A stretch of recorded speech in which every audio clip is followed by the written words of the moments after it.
Le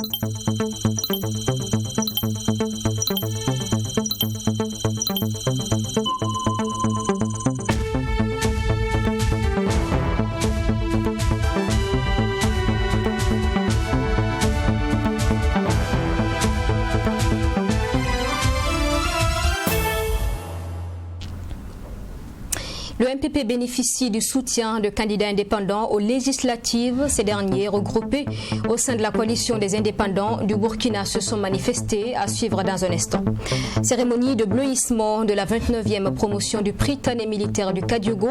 Hier, ils étaient 65 élèves à être officiellement intégrés dans la grande famille du PMK. Vous le verrez dans ce journal. Et puis enfin, au Mali, ouverture des inscriptions pour le programme entrepreneurial TEF-PNUD. 10 000 jeunes entrepreneurs maliens vont bénéficier chacun de 2 500 $ et vont être encadrés sur 3 ans. Bonsoir à tous, bienvenue à ce journal. Dans la région de l'Est, le MPP a tenu son deuxième meeting au stade Nungu de Fada. Dans cette partie du pays fortement touchée par le terrorisme, le candidat présidentiel sortant a appelé à la cohésion et l'unité tout en bannissant la stigmatisation des communautés. Mais avant tout cela, avant de tenir ce meeting, c'est un face-à-face avec les forces vives de la région de l'Est qui a fait l'objet du début de la deuxième étape de campagne du MPP. Au menu des échanges avec les forces vives, le bilan du premier mandat et la présentation de la nouvelle offre politique 2020-2025. Roch Kaboré a également prêté une oreille attentive aux préoccupations des populations de l'Est. Elle s'exprime dans cet élément de notre envoyé spécial Maxime Jodbombara. Compte tenu de la vastité superficielle de notre région qui fait au moins 17% du territoire national, nous pensons essentiel d'en faire une région militaire pour assurer la sécurité de la population et de créer une caserne de sapeurs-pompiers à l'est. Et que prévoyez-vous dès votre réélection pour une sortie de crise sécuritaire? Quelles sont également les stratégies pour une réinsertion sociale harmonieuse des personnes déplacées internes? Enfin, camarade président, l'attente de la jeunesse est pressante de voir et entendre les bulldozers vrombir sur la RN4 et d'y trouver des emplois. Les femmes du Gourmou vous sont reconnaissantes pour les différentes réalisations et me chargent de vous transmettre les doléances suivantes. Un maillage sécuritaire adapté à la particularité de la région de l'Est. Une structure hospitalière de référence dans la région de l'Est avec un plateau médical moderne pour une meilleure prise en charge des femmes, une meilleure prise en charge des problèmes de santé en général et ceux des femmes et des enfants en particulier. À quelques jours des élections présidentielles, le candidat du Mouvement du Peuple pour le Progrès MPP, Roch Kaboré, bénéficie du soutien de candidats indépendants aux législatives. Regroupés en coalition des indépendants du Burkina CIB, ces candidats veulent créer une synergie d'action pour la victoire des candidats indépendants aux législatives, également de celle de Roch Christian Kaboré à la présidentielle. On en parle avec Abdoul Ramigné. Ce sont 20 regroupements de candidats indépendants aux élections législatives qui ont affirmé leur soutien aux candidats du MPP à la présidentielle. Ce soutien, selon la coalition des indépendants du Burkina, est motivé par les résultats obtenus par Roch Christian Kaboré au cours des 5 années de gestion, malgré le contexte sécuritaire difficile. En dépit de ces difficultés, beaucoup d'acquis ont été engrangés, notamment dans les domaines des infrastructures routières, de la santé, de l'éducation, etc. Ainsi, nous, coalition des indépendants du Burkina, avons décidé d'accorder notre confiance au candidat Roch Christian Kaboré pour les 5 prochaines années. L'autre objectif visé à travers la création de cette coalition est de créer une synergie d'action afin que les candidats indépendants connaissent un succès au soir du 22 novembre. Les objectifs de cette coalition se résument notamment à la défense de nos intérêts communs, à doter la coalition d'une direction progressiste et éclairée, à assurer l'émancipation politique, économique et culturelle du peuple burkinabé, à à conduire de façon victorieuse la lutte du peuple burkinabé pour l'instauration d'une société de paix, d'égalité et de fraternité. Les groupements qui composent la coalition sont entre autres la Convergence des masses populaires CMP, Burkina en marche pour le développement BMD et le groupement Debout pour la patrie DPP. Leur récépissé de reconnaissance n'est valable que pour cette période électorale, chose qui selon eux ne leur permet pas de se préparer efficacement pour les municipales de 2021. Après avoir affiché ses ambitions pour la présidentielle lors du meeting d'ouverture jeudi dernier dans la ville de Sia, le MPP entend faire de son slogan un coup KO d'une réalité aux législatives. Dans les Balais, Lassane Kaboré, directeur provincial de campagne, mobilise les troupes et défend le bilan de son parti. On en parle avec Joseph Koudkou. Après le lancement officiel de la campagne du mouvement du peuple pour le progrès MPP à Bobo Dioulasso, c'est au tour des directeurs provinciaux de campagne de sonner la mobilisation des troupes. Lassane Kaboré, directeur provincial de la campagne du MPP des Balais, est déjà à l'œuvre. La vague orange des Balais est en route et rien ne pourra l'arrêter dans sa détermination pour honorer notre engagement d'assurer une victoire éclatante à notre parti. Au cours des élections à venir, nous devons travailler à assurer un rayonnement du parti dans toute la province des Balais. Car, comme vous le savez, c'est un double scrutin. D'abord, nous devons voter un président qui est notre champion, le président Roch-Marc Christian Kaboré. Ensuite, je répète, nous devons voter MPP. Pour ces élections, Lassane Kaboré et 3 autres candidats du MPP sont en lice pour les législatives. Nous avons accueilli ce soir avec un grand honneur et comme un challenge à relever.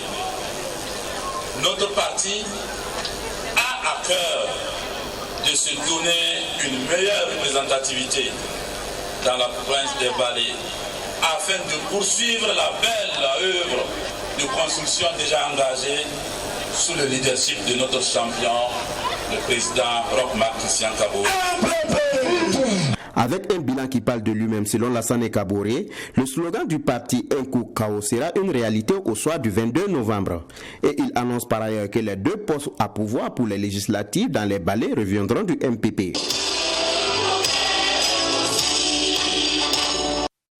Tahirou Barry du MCR était dans la région du Sahel dans l'exécution de son programme de campagne électorale. Adori, le candidat, a dit être venu porter un message d'espoir face aux militants de la localité. Donc il a exposé sa vision d'un Burkina meilleur qu'il est capable de matérialiser. Je vous propose d'écouter le candidat à la présidentielle donc du MCR, Tahirou Barry. Mais je suis venu principalement pour porter un message d'espoir. Un message d'espoir dans une région grande par la qualité de ses hommes et des femmes, grande par sa richesse pastorale, sa richesse minière, sa richesse artistique, culturelle et touristique, mais malheureusement une région abandonnée à la souffrance. La région du Sahel est abandonnée à une véritable souffrance. Elle est abandonnée à la misère, elle est abandonnée au chômage, elle est abandonnée à l'insécurité et à la terreur, elle est abandonnée à l'ignorance. C'est pourquoi nous disons que, à travers notre programme, au niveau du MCR, c'est de faire du Sahel une véritable région fière et riche dans notre pays. C'est de faire du Sahel un véritable marché à bétail de la sous-région. C'est de faire du Sahel une véritable usine de transformation du lait. C'est de faire du Sahel une véritable région où il fait bon vivre, où il y a la sécurité et la cohésion sociale. C'est ce message que nous allons donner ce soir. Et toujours dans l'actualité électorale, la Coordination nationale des jeunes pour l'environnement et le climat, CONAGEC, est une organisation qui œuvre pour la préservation de l'environnement. Jeudi dernier à Ouagadougou, donc, elle était face à la presse pour le lancement de la campagne de plaidoyer pour l'environnement auprès des partis politiques. La campagne est dénommée Empreinte verte. Les jeunes de la CONAGEC donc disent être préoccupés par la place que ces politiques accordent à l'environnement dans leur programme. On en parle avec Singer Kouma et Fatima Tanikiema.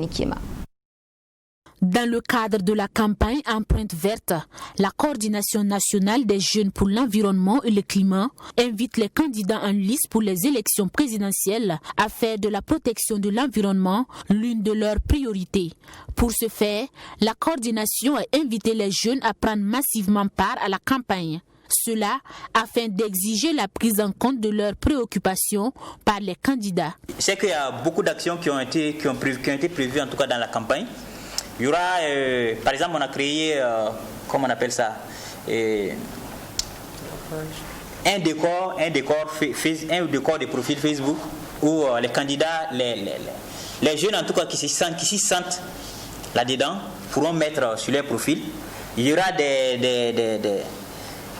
comment on appelle ça, des jeux ou des campagnes de communication sur les différents engagements qu'on va mener sur la page, de sorte que ceux qui sont en tout cas favorables, sensibles à ces questions-là, puissent également les partager. Voilà, c'est toute chose qui va amener les candidats à voir en fait l'importance de la campagne et de s'y accrocher. Après les élections, la coordination ne veut pas s'arrêter en si bon chemin. Elle prévoit poursuivre les négociations pour amener le président au respect des engagements qui ont été pris en amont. Notre objectif, en fait, c'est pas juste de leur proposer, en fait, voilà les engagements. Mais l'important pour nous, c'est ce qui va se passer dans le quinquennat qui vient. De sorte qu'à la fin, qu'on puisse voir qu'est-ce qui a marché, qu'est-ce qui n'a pas marché, qu'est-ce qui a été fait, qu'est-ce qui n'a pas été fait, par rapport aux engagements qu'on a proposés. Parce que pour nous, c'est des engagements assez pertinents et que le Burkina, en tout cas, que le candidat élu dans son programme doit prendre en compte. Nous pensons que ces programmes, ces engagements, en tout cas pris en compte, permettra au Burkina de faire un grand pas vers, en tout cas, une gouvernance durable de l'environnement. Dans le cadre de la campagne dénommée Empreinte verte, la Coordination nationale des jeunes pour l'environnement et le climat soumettra aux partis politiques 10 engagements. Il s'agit notamment de l'instauration de l'éducation environnementale dans le cursus scolaire et la mise en place de l'Observatoire national de l'environnement et des risques naturels. Le ministère de l'Environnement, de l'Économie verte et du Changement climatique a initié jeudi dernier un atelier d'information sur la fiscalité environnementale au profit des décideurs publics. Cet atelier va servir de cadre donc pour sensibiliser et informer ces décideurs publics sur les résultats de l'étude de fiscalité environnementale au Burkina. Sanata Serré. La fiscalité environnementale du Burkina génère à elle seule une recette annuelle de plus de 345 milliards de francs CFA, soit 4,4% du PIB national, avec plus de 50 mesures écofiscales réparties dans plusieurs secteurs. Et c'est dans le but de sensibiliser les décideurs publics et la population burkinabé en général sur les notions et bonnes pratiques liées à la fiscalité environnementale qu'a été organisé le présent séminaire. C'est une fiscalité qui est là pas pour augmenter les coffres de l'État, mais qui est là pour changer les comportements des individus. L'exemple le plus probant, c'est par exemple le tabac. À une certaine époque, on a réalisé que c'était nocif pour la santé et que ça générait beaucoup de coûts pour les soins de santé. Alors l'État a augmenté progressivement ses taxes. C'était pas pour objectif premier d'avoir plus de recettes, mais c'était pour inciter les consommateurs à réduire leur consommation. Lorsqu'un coût d'un bien augmente, la consommation diminue. Alors c'est l'essentiel des principes de l'économie qui s'applique ici. C'était le lieu également d'informer les participants sur les résultats de l'étude sur la fiscalité environnementale du Burkina Faso et les recommandations des consultants. Des recommandations qui vont permettre d'optimiser la fiscalité environnementale et d'aider le pays à protéger sa population et assurer la pérennité de ses ressources. Pour donner un exemple bien concret, la taxe sur les produits pétroliers, par exemple, c'est une taxe que vous payez si vous avez une voiture et vous mettez de l'essence dans votre véhicule. Cette taxe va varier selon le type d'essence que vous mettez. Alors, dans un monde idéal, l'État, on l'encourage à augmenter ses taxes sur le diesel pour décourager sa consommation par rapport à l'essence super qui est, bon, ça pollue toujours, mais c'est moins polluant que le diesel. Alors à terme, une fiscalité environnementale qui est saine dans un pays s'arrange pour taxer davantage le diesel que le super. C'est un exemple parmi tant d'autres. Notre travail consistait d'abord à prendre acte des différentes écotaxes qui existent au Burkina Faso, d'en faire une liste, et après d'analyser cette liste et de poser un jugement pour voir si le niveau de la taxe était approprié, c'est-à-dire si elle incitait cette taxe à les consommateurs à adopter ce qu'on appelle un comportement plus éco-responsable. Cette étude a été possible grâce à l'accompagnement financier du programme d'appui à la gestion durable des ressources forestières de la coopération luxembourgeoise. Cet atelier d'information sur la fiscalité environnementale a réuni une soixantaine de participants issus des différents ministères et des organisations de la société civile. L'Union générale des étudiants burkinabés, UGEB, en conférence de presse hier vendredi, il s'est agi de lancer les activités entrant dans le cadre de la célébration du 60e anniversaire de l'UGEB. Les responsables de cette union se sont également prononcés sur les échéances électorales. Saint-Ger Kouma et Fatima Tanikima. Le système universitaire souffre de plusieurs maux qui entachent son bon fonctionnement. C'est donc pour défendre les intérêts matériels et moraux des étudiants que l'Union générale des étudiants burkinabés UGEB a été portée sur les fonds baptismaux en 1960. 60 ans après sa création, les responsables de cette structure se félicitent des acquis engrangés. Les autorités en 1990, en souscrivant au programme d'ajustement structurel, ont pris l'engagement, la main sur le cœur devant leur maître impérialiste de suspendre les bourses. Et il était prévu qu'à l'horizon 2000, les bourses devraient disparaître. Il a fallu dégager des luttes de toute nature, effectivement, des luttes d'envergure pour empêcher et faire barrage, effectivement, à la suppression de ces bourses-là. Donc le contingent de 500 bourses a été maintenu en 1999-2000. Et plus tard, en 2007, avec la lutte qui s'est poursuivie, ce contingent a été revu à la hausse. Pour ce qui est des maux qui minent le système universitaire burkinabé, l'UGEB dit connaître les sources. Cependant, elle remarque qu'aucun responsable politique ne semble être préoccupé par la situation. Alors, elle invite les étudiants à maintenir la lutte et à demeurer vigilants. La misère dans laquelle se trouvent nos universités et les étudiants tient de l'application des programmes d'ajustement structurel. Mais vous n'allez pas voir un candidat qui dit qu'une fois au pouvoir là, il va supprimer les programmes d'ajustement structurel. Pour nous, tant que ces programmes d'ajustement structurel seront maintenus, tant qu'on va décider que l'éducation n'est pas une priorité, tant qu'on va estimer qu'on ne va pas investir dans l'éducation et on va laisser la place au privé, donc en privatisant l'enseignement, il n'y a pas de raison que, effectivement, les étudiants s'attendent grande chose de ces élections. On a plus à gagner à s'en démarquer et à se concentrer sur nos préoccupations. La célébration du 60e anniversaire de l'UGEB est prévue de novembre 2020 à janvier 2021. Une célébration qui sera marquée par plusieurs activités telles que les séminaires de formation syndicale, des activités socio-culturelles et sportives, des conférences publiques et une cérémonie de témoignage sur les 60 ans de l'UGEB. Je vous en parlais en titre, les élèves de la 29e promotion du Prytanée militaire du Kadiogo ont été officiellement reconnus le 6 novembre dernier à travers une cérémonie de bleuissement. C'est une tradition de l'école qui vise à intégrer les nouveaux élèves de la 6e donc à la famille des Prytanes. Ce sont 65 élèves qui ont donc au cours de cette cérémonie reçu leurs attributs. Abdoul Ramigné. À Après ce cérémonial, ces 65 élèves de la classe de 6e font désormais partie de la grande famille du Prytanée militaire de Kadiogo. Ils ont reçu leurs attributs des mains de leurs aînés de la classe de seconde. Depuis le 31 août dernier, ils ont bénéficié d'encadrement dans cette école, un encadrement qui leur a permis de comprendre les principes de l'école. Baptisé Promotion Générale Tamini Marcel, ces nouveaux Prytanes ont pris l'engagement de se soumettre aux principes de l'école. Donc depuis qu'ils sont arrivés ici le 30 août, il y a eu une phase que nous appelons initiation. Et au cours de cette phase-là, il s'est agi de leur apprendre les rudiments de la vie du Prytane. Beaucoup d'ordres serrés, beaucoup de sport, le règlement intérieur de l'école, la vie du Prytane, le respect des aînés. C'est aussi au cours de cette étape-là que le credo du Prytane, à savoir donc l'excellence, a été donc ancré au niveau donc de ces jeunes-là.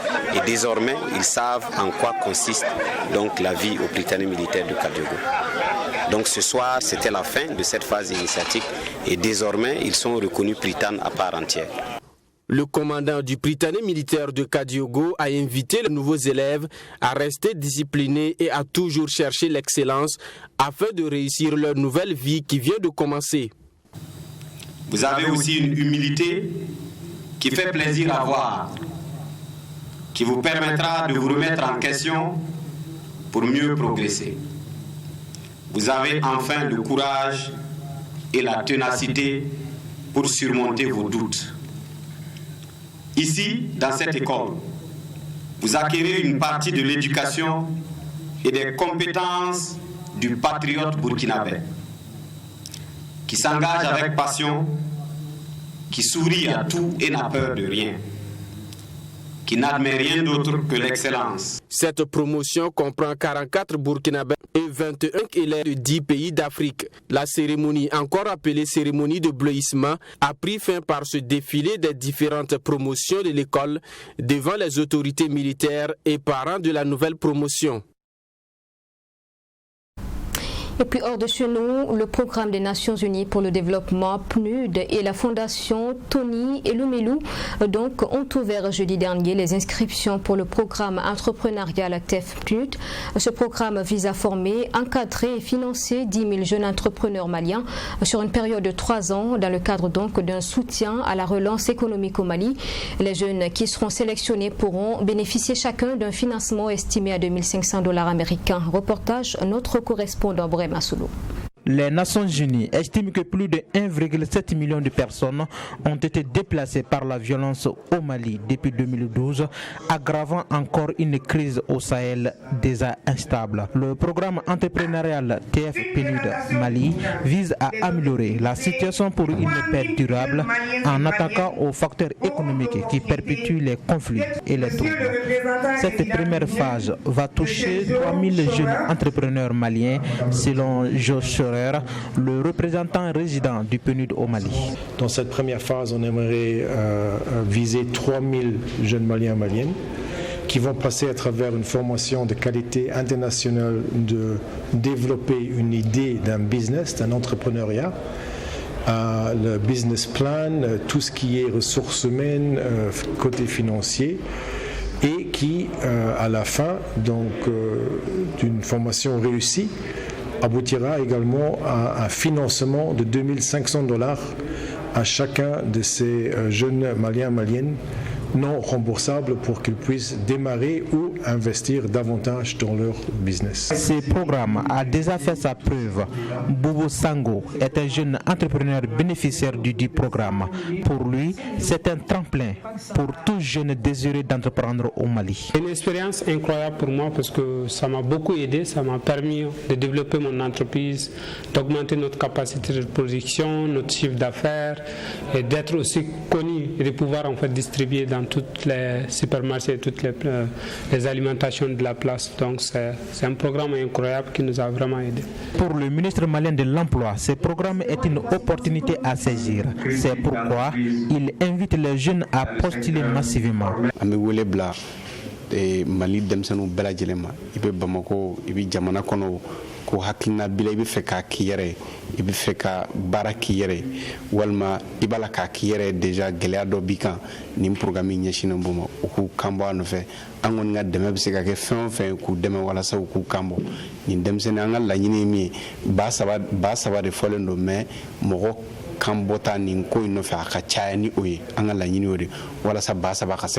Après la période d'inscription, les candidats bénéficient d'une formation et de l'assistance d'un mentor avant de participer à un concours de pitching. La liste définitive des bénéficiaires à recevoir le financement du programme sera ensuite annoncée. Les candidats retenus auront $2 500 américains en guise d'aide du programme. Cette somme est non remboursable. Et puis enfin, aux États-Unis, Joe Biden a remporté la présidentielle face à son challenger Donald Trump qui conteste les résultats. Joe Biden a obtenu 284 voix des grands électeurs sains de liesse à travers tout le pays suite à l'annonce de cette victoire. Des cris, des chants, des danses, partisans de Joe Biden et surtout détracteurs de Donald Trump ont laissé éclater leur joie dans plusieurs villes des États-Unis et en premier lieu New York. Une foule enthousiaste et bigarrée a envahi Times Square quelques minutes seulement après l'annonce de la victoire de Joe Biden. Après 4 jours d'attente, l'émotion est vive.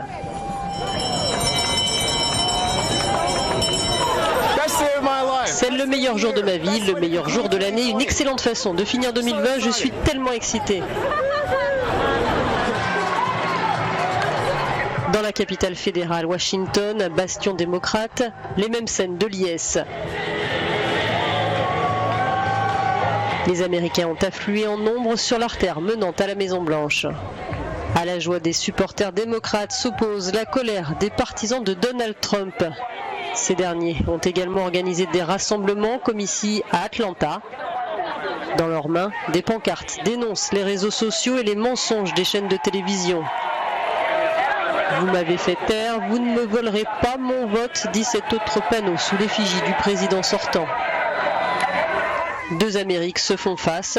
Après une campagne présidentielle très agressive, reste à voir si le face-à-face des pros et des anti-Trump évitera le piège de la violence.